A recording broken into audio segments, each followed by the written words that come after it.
Bonjour, Dr Louis Bérère.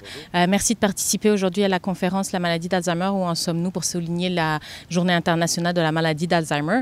Alors vous, votre thématique de recherche, c'est plutôt l'activité physique et comment est-ce que justement elle peut être un moyen de prévention pour la maladie d'Alzheimer et surtout pour avoir un vieillissement actif.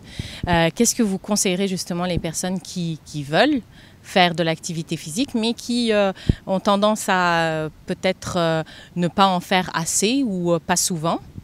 Bien, en fait, ce qu'il faut leur dire, c'est que l'activité physique, c'est à ce jour la principale arme contre la maladie d'Alzheimer et les troubles cognitifs associés à l'âge. C'est le facteur le plus grand prédicteur, c'est l'inactivité physique. Les personnes qui font 2-3 fois d'activité physique par semaine ont un risque relatif diminué de 30 à 38 % de développer la maladie d'Alzheimer. C'est énorme. Il n'y a aucune molécule à l'heure actuelle qui peut accoter ces risques-là, ces diminutions de risques-là. Donc ça, c'est la première chose qu'il faut leur dire. Si ça ne les convainc pas encore, moi j'ajouterais qu'on n'a pas besoin d'aller au gym 3-4 fois par semaine. On n'a pas besoin de courir un demi-marathon. En fait, ce qu'on s'est rendu compte, c'est que même juste faire 10 à 15 minutes d'exercice physique par jour va diminuer considérablement les risques 10 ans plus tard.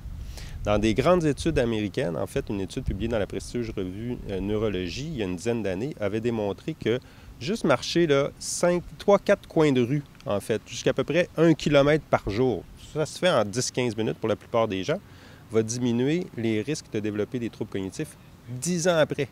Donc, c'est vraiment une arme massive, une arme de destruction massive contre la maladie d'Alzheimer présentement.